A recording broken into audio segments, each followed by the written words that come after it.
Hi guys, and welcome back to my channel. My name is Kristen and I am Dollaraholic Mama, and this video is going to be quite different than what I normally post. Typically my channel is dedicated to Dollar Tree and Dollarama haul videos, but of course in these unprecedented times I'm not able to continue up with that. I will be posting videos occasionally when I go out to pick up essential items, but that would be likely every 2 weeks at the earliest. It could be longer of a delay in between. So I wanted to post videos that would be helpful or relevant to, the new life that we're currently living right now. In previous videos, I asked my subscribers and my viewers what they would be interested in seeing or learning about, and I had a lot of feedback when it comes to my kiddos and how I am continuing their education at home. So for those of you who are new to my channel or don't know this about me, I am a single mom to 4 kiddos. So I have a 3.5-year-old and a 5-year-old daughter, and then I also have a 6-year-old and an 8-year-old son. So I have 3 kids who would typically be in school, and my 4th would typically be starting in September. But right now they are currently all at home with me. For those of you who also don't know, I'm in Ontario, and it was just recently decided to push the return date to school from originally being April 6th all the way back to May 4th. That might still change. We might end up losing the last remainder of the school year. We're not really sure at this point. I know that some of the other provinces have already decided that is their plan, and schools have been officially ended for the year. But here in Ontario, I think they're just trying to see if we're able to salvage any of the year, which is kind of nice. I like that we're kind of, keeping that hope, that faith alive, that there might be a chance that we end up back before the school year's over. So hopefully that does happen. But what I was being asked about and commented on my videos was how I was going to continue their learning at home. Also, for those of you who don't know, I am an educator. I went to school for my Bachelor of Arts and my Bachelor of Education, and I am a supply or occasional teacher for the Durham District School Board. So I do have that teaching background, and I was presently teaching up until the schools closed. So I am not only out of home with my kiddos because they're out of school, but I am also out of a job, so it has definitely been quite an adjustment here. With my kiddos and their continuing education at home, I think what I'm doing is probably going to surprise a lot of viewers, and that's okay. If you are curious or have more questions about the things that I end up saying in my video, definitely do let me know down below in the comments, and I'll be happy to answer any questions you may have. I do ask that if you have negative comments, keep it to yourself. That old adage, if you don't have anything nice to say, don't say it at all. I do find that during this time, people seem to have way too much time on their hands, and they're using it to be mean to one another. And I just don't understand why people, well, not all people, but why some people are like that. Like, I just don't have that in me. I wouldn't ever sit down and think, well, why is this person doing this, and comment negatively on it. You're entitled to your own opinion. And if you don't agree with something I say, that is perfectly acceptable, but you don't need to attack or belittle anyone for making the choices that they are making to, that like it's best suited for their life. Like, it doesn't involve you. If they're making decisions that you don't necessarily agree with, you're entitled to that opinion, but just keep it to yourself. We want to try and remain as positive as we can be in this time, and it is a time for each of us to be nice to one another and to support one another as best as we possibly can, not bring each other down. So that being said, with my kiddos, I am not trying to recreate their traditional structure of a school day. With the background in teaching that I have, I could easily do that. I have the resources here at home to replicate that type of a day, to try and keep that regimented structure in place, but I've decided not to do that. Not only would I find that incredibly stressful for myself, I know that my kids would find that stressful as well. And with everything that's going on, we are not, we don't need to add to the stress that already exists right now. We need to try to find a way to cope and to work with the situation we have on hand. So with my kiddos, I've almost, tried to push that teaching side of me to the side, and I'm focusing on teaching my kids in a non-traditional way. So I know that will probably come across surprising to some of you, because in my previous hauls I did pick up quite a few like workbooks and reading, like leveled readers and that for my kiddos. And we are using those. Like, don't get me wrong, we do the workbooks. I try to encourage my kids to do a couple sheets from the workbooks a day. And with some of my kiddos, they are really gung-ho. They love the worksheet idea. They sit down and they can stay glued to their spot doing their worksheets, working through problems for an hour or two. However long I let them, or however long they want to, they can continue to do that. Whereas my others, especially my youngest one, because she hasn't even started school yet, but I'm trying to, get her prepped and get her, used to sitting at a table and doing a little bit of work at a time. But with her especially, it's very hard to maintain, trying to have like a structured set, time frame or hours or specific time when we're going to be doing our work. With my lifestyle and having kids of 4 different ages, it's too difficult to manage. So we kind of go with, when we're feeling like doing a worksheet, we'll sit down and we'll do a worksheet. And if you don't feel like doing a worksheet, that's fine. I'm not going to force my children to do work when all that is going to cause is stress and hostility between me and my child. I want to foster, a loving, supportive relationship, not one where I'm trying to fill the role of their like primary educator. Like, I don't want to do that. I'm my kid's mom. I'm not my kid's teacher. And I think it's important that parents, remember that and not stress so much over trying to keep such a regimented structure to try to recreate the school day. If you can do it and you are having a blast doing it and your kids are having a blast doing it, more power to you. Do whatever works for you. But personally, like, as my opinion and what is working for us, I could not do that. Me personally couldn't do it, and I personally couldn't put my kids through that. So if my kids don't want to do a worksheet at that particular time, I typically encourage them to either, pull out a notepad, write some stuff down. My kids are big on copying random words down or asking me how to spell random words and just writing them down, which is learning. It might not be a structured worksheet or anything like that, but they are learning by doing that. Or I encourage them to get a coloring page or a word search or just anything where they're putting their mind to use in some type of fashion, whether it be in a creative way or a mathematical way or a language type way. As long as they're engaging their minds, then I'm happy. I also have been using this time to teach them in unconventional ways.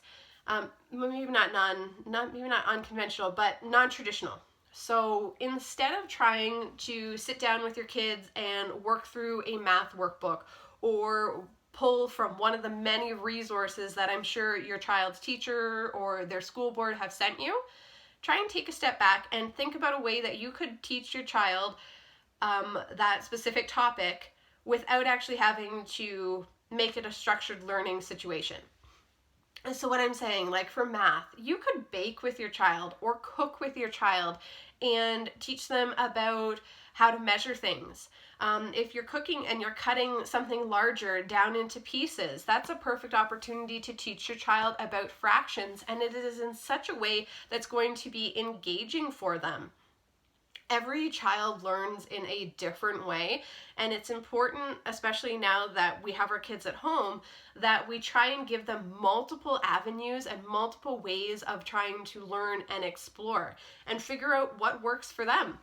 I know that you're going to get some people commenting on here that, well, their child doesn't learn that way. They need the worksheet. And if they need the worksheet, that's fine.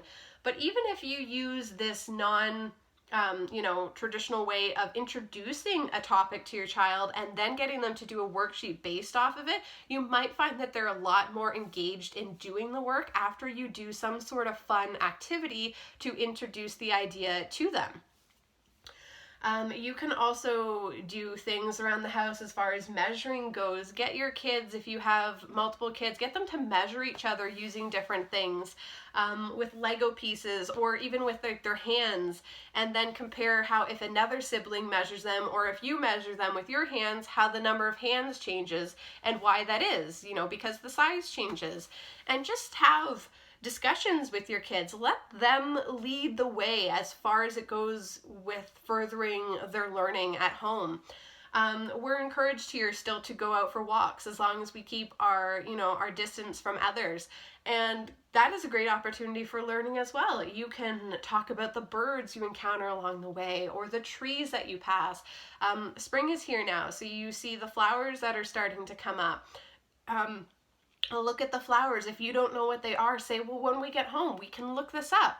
There are tons of resources online that are not necessarily, the ones that your teachers or your children's teachers are sending to you, but are still going to be educational and are still going to be learning opportunities for your kids. I can't stress enough that it doesn't need to be like a structured learning environment. Like, don't try to recreate a classroom at home unless that's something that is going to work for your family. But don't stress yourself out. Like, there are other avenues and other opportunities for learning and for growth. And all you got to do is take a step back and look at your everyday life. And there are many opportunities for that. Even just making your coffee in the morning, you're measuring out spoonfuls, have your kids involved in that. Talk about how you need a certain amount of coffee and a certain amount of water. That is teaching them a math skill. You can go out and go for a run. Encourage them to, keep up with their physical activity. That's important as well. You can't you can, but you shouldn't be sitting at home this entire time. Most of us should have like a backyard or a little piece of property that we can go and stand on, and we can do some jumping jacks, we can skip rope. And that's technically you're furthering their physical education at that point, which is important as well. If you sit your kids down and all you're doing is working through the resources that they post online or these workbooks that you pick up or that they send you or whatnot, it's just going to become too much. It's going to become overwhelming.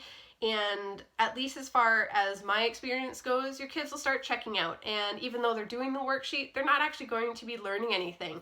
You need to get them engaged in what you're trying to, not necessarily teach them, but what you're trying to expose them to. This is also a great time to teach them about, kindness and how we can support one another, even though we can't necessarily see people that we would traditionally see. There are still other ways to make contact with them and to brighten someone's day. Have them mail a letter to somebody. Have them, put nice messages in chalk on the sidewalk. Have them send pictures to their loved ones via email. Like, you don't necessarily have to see someone in order to spend time with them, especially in today's modern world where there's video chat and all that kind of stuff. You can still get your children interacting even with their friends. If your child is struggling at home because they're not being able to see their friends, try to reach out to that parent, find a way to get in contact with them, and see if you can set up a virtual play date for them. There are ways to work through this situation that we found ourselves in without, getting stressed out and making it more of a sad situation than it needs to be. Like, I know it is a terrible time, but we need to make the best with what we have. And this is a great opportunity to spend time with your family. And I just fear that with the at-home learning and furthering their education, that people are going to lose sight of the positive experience that this could end up being if they're trying to follow that structured format too carefully or to the T. There's room for flexibility. There's room for you to go out and explore your home and find ways to teach kids things that they wouldn't necessarily learn in school. You could teach them how to balance a bank account. Let your kids look through flyers for groceries online and give them a budget of a certain amount and let them try and come up with a meal. Like, say they need to feed your family a dinner for the next 3 days. What groceries would you pick up? And have them do the math that way. Yes, it's not a traditional, worksheet or a link to a site that your student's teacher has sent you, but it is still fostering their learning and their education at home. Everyone needs to find out what works best for them, and I'm just worried that parents are going to become so overwhelmed by the amount of resources, the amount of links and workbooks and videos and that their teachers, their children's teachers and their school boards are sending to them. Like, I have been bombarded with resources, and even with my educator's background, I am finding it overwhelming to look through and trying to decide, oh, okay, well, should we watch this video or should we do this worksheet, and how do I make one connect to the other? And I'm personally taking a step back from what they've put out there, and I'm finding my own ways and what works with my family. And I would suggest that you guys all do the same as well. I know it's going to be different if you have kids in the older grades, like if someone was supposed to be graduating grade 8 or is in high school or was even supposed to be graduating high school, how this can be a much different situation for you. And unfortunately, I can't comment on that because I don't have kids in that age range. But again, you need to try and focus on how you can help them continue their learning in a way that best works for you and your family. I know that a lot of parents too are probably concerned with the amount of screen time that online learning is going to result in. And whether it goes against what you normally have set up in your house, or you don't have the ability to do that, whether you don't have the high-speed internet or you don't have the actual technology available, then, don't stress out about it. There are alternative ways to, continue your child's learning at home without the use of technology. Don't let society scare you into believing that there's only one way to be doing this and to be dealing with this situation. The school boards are trying to be helpful by putting the resources out there for parents who want them and who need them, but don't feel like you have to use everything that's put out there. It's no different than if you go to a buffet. Yes, there's lots of different options. That doesn't mean you need to eat every single thing that's there. Find what you're interested in, find what works for you, and only take those things. It's no different than the resources that they're sending you. Pick and choose what works for you. Don't feel like you need to cover or do everything that they're putting out there, because they're not expecting that to happen either. And it's just going to put undue stress on you and your family. With my kiddos too, what I'm trying to encourage them to do is also to foster relationships among the siblings. When they're in school, they're separate from one another. So when they come home in the evenings, they're only with each other for a couple of hours, and then it's bedtime, and then, they get their weekend days together. But it's not the same as constantly having their sibling around like 24/7. So I'm trying to encourage them to do things with their siblings that they necessarily wouldn't want to do. Like if one wants to do something that they're not necessarily interested in, to still do it with them and show that they have their love and support of each other. And that's all we can really do right now when we're, stuck at home with our families. We need to try and foster those relationships, and trying to force structure, like a regimented schedule into that, isn't going to make for a happy environment, at least not in my opinion. I do follow, like our normal routine that we would follow on a weekend. So we still get up at a decent time. We have breakfast and lunch and dinner together. Everything is typically around the same time every day. That's just the way that I've done things in my home. If we do go out for a walk and then come home, they're still expected to put their belongings back where they were. If we use, equipment like balls and stuff from our garage, or they ride their bikes, they still have to put things back where they belong. I'm not letting it be like a complete, chaotic environment. I can't live in a situation like that, and my kids would even find that stressful as well. there's quite a difference between maintaining routine and then trying to implement like a regimented structure to try and recreate like that school day. You don't need to do that. Like, you need to figure out what works best for you and your family. Like, what I'm suggesting has been working with me might not work for your family, and that's perfectly fine. Everyone just needs to, take time and figure out what is going to work for them. Yeah, I'm not really sure what else to say or what else to, address. Most of the comments were how I was going to be continuing their education, and I hope I've covered that and what I have said has made sense. I was debating doing a live video just so that people would be able to ask me questions and I'd be able to answer them, in real time.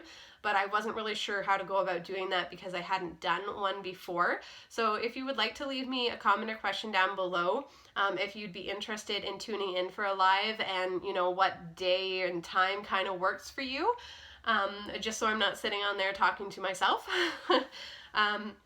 If you have any other questions for me regarding my life and what I'm, doing outside of when I don't have my kids, because my kiddos, I share custody of them with their dads, so they are here every other week. So if you're interested in knowing how I've been filling my time when my kiddos aren't here, I'm happy to answer those questions as well.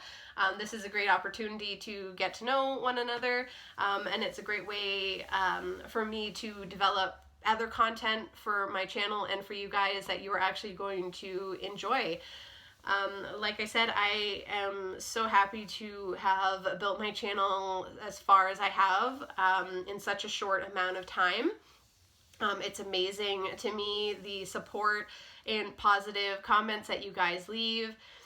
You guys are so nice, and it is so refreshing to me that there are still so many wonderful people in the world.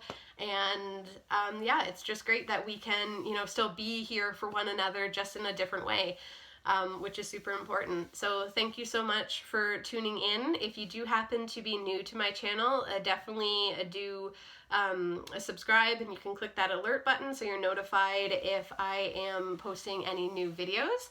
And yeah, I hope you are all having a good time with your family and making the best out of an unfortunate situation.